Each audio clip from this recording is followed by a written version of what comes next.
I mean, analytics kind of took over the game being played from, like, coaches want three-pointers or they want to lay up or get to the free throw line. Like, you know, everybody wants to shoot threes and get up as many threes because the analytics says threes obviously are more than twos, and the more threes you make, the better chances you have of scoring more points. I think we've allowed science and analytics to have too much of a say in how we play this game. Analytics is ruining the NBA product. Analytics ruined the game. Has analytics ruined the game? Absolutely. Man, analytics don't work at all. They're just a crap to some people who were really smart, made up, and tried to get in the game, but they had no talent.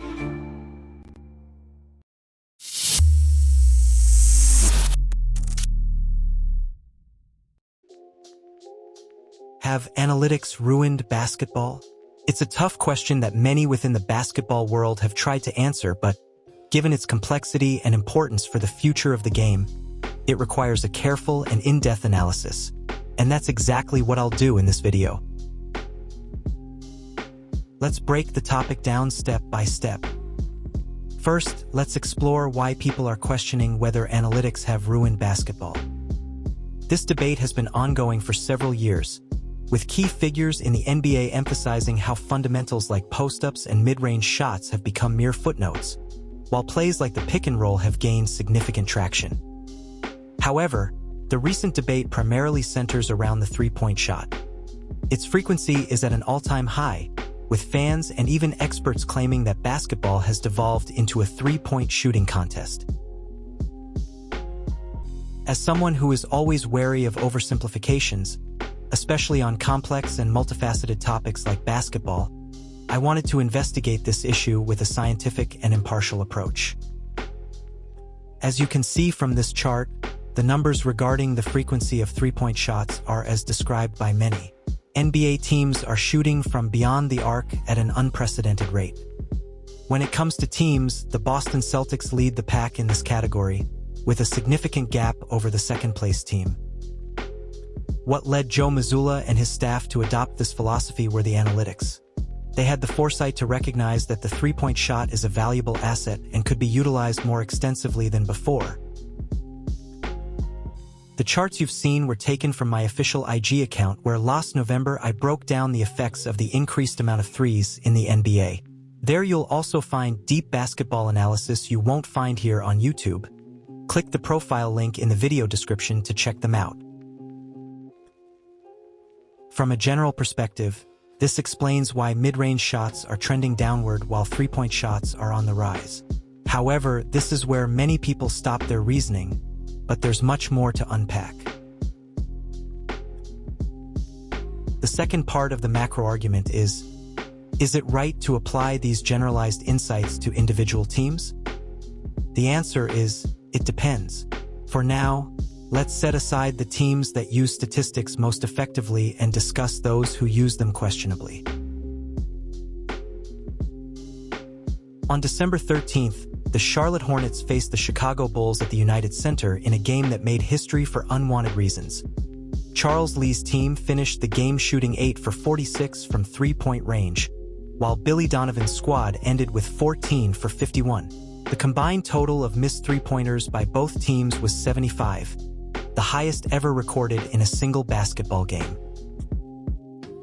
Just over 2 weeks later, the same teams met again, this time at the Spectrum Center, with an identical outcome. Charlotte shot 10 for 43 from 3, Chicago shot 18 for 60, and the record of 75 missed threes in a single game was matched. This is an example of what decontextualized statistics can create. The Bulls and Hornets are among the teams that attempt the most three-pointers in the league, but unlike the Celtics, they haven't built their rosters specifically to play this style of basketball. They've adopted it simply because it's statistically deemed more valuable.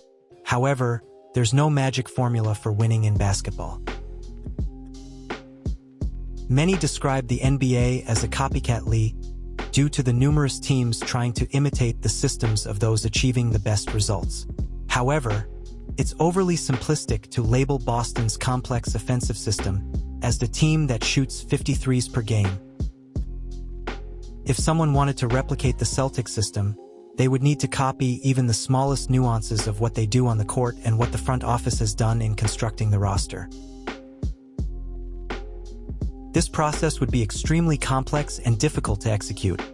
It's the same reason why few teams have tried to imitate Steve Kerr's system with the Warriors. Not many teams could rely on shooters like Steph Curry and Klay Thompson.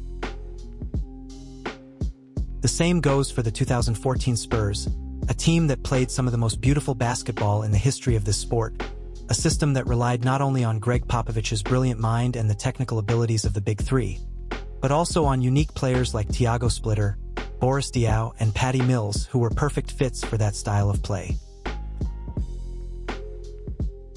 The Bulls and Hornets will still have time to find their identity before returning to high levels, but the likelihood that they will need to take a different path from their current one is high. Statistics are always accurate, but those who interpret them often aren't. Take net rating, for example. It's simply a player's point differential per 100 possessions, nothing more. If I mistakenly use it to determine which of two players is better, the error is mine, not the statistics. This applies to data in any field, not just basketball or sports. Similarly, in the NBA, there are no metrics that dictate what every team should or shouldn't do to win. There are only people who mistakenly believe they do. This is evident in positive examples of well-contextualized statistics. Nikola Jokic, arguably the world's best player for several years, consistently ranks high in post-up frequency in a league that is gradually abandoning this fundamental due to its perceived inefficiency. Without the post-up game, Denver likely wouldn't have won the 2023 championship. Another example is the Memphis Grizzlies, a team with an efficient offense that rarely uses pick and rolls and handoffs in an era where these plays are staples for many NBA teams. I broke down their offense in my last video. You can click the info card up here to watch it.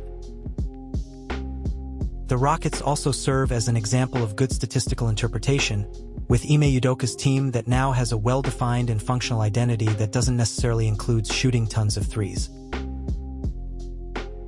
But the Celtics are also a good example of how to interpret the statistics effectively. They shoot a historic number of threes because they are built and trained to play a style that naturally results in many three-point attempts. Similarly, a player like Curry has always shot many threes because it was the right strategy for him. The statistics back this up. Here are Curry's field goal percentages from inside and outside the three-point arc since being coached by Steve Kerr. The last column shows the 2-point percentage Steph would need to average to maintain the efficiency of his three-point shooting. As illustrated, Curry has always made the three-pointer his most efficient weapon. Increasing his three-point attempts per game was simply the logical consequence of interpreting this data. It worked for Curry, but these statistics apply to him specifically. Telling your team to shoot more threes just because it works for the Celtics is like telling Antetokounmpo to shoot more threes just because it works for Curry. Analytics haven't ruined basketball and never will, but people who can't contextualize and interpret data might do so. The solution to fixing the NBA's TV ratings isn't moving the three-point line, devaluing shots from behind the arc, limiting the number of threes per game, or even adding a four-point shot. The solution could simply be hiring more qualified personnel within the teams.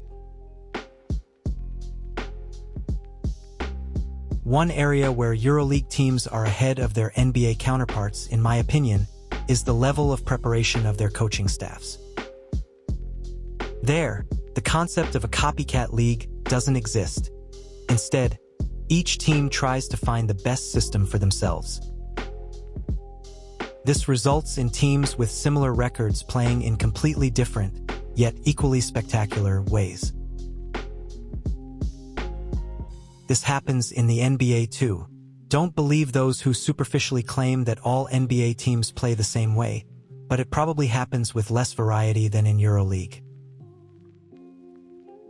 If you follow me on IG, you've seen from my breakdowns that, for example, Olympiacos' fundamentals-based offense is profoundly different from the run-and-gun style of Paris, coached by Thiago Splitter and inspired by Isolo, which, in turn, differs from the guard-driven offense of the reigning champions, Panathinaikos.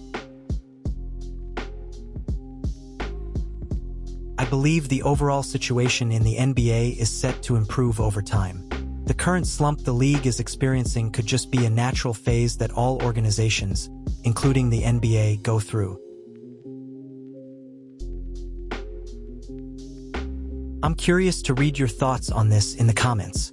If you'd like, you can support the Eurostep project with a like and by subscribing to the channel.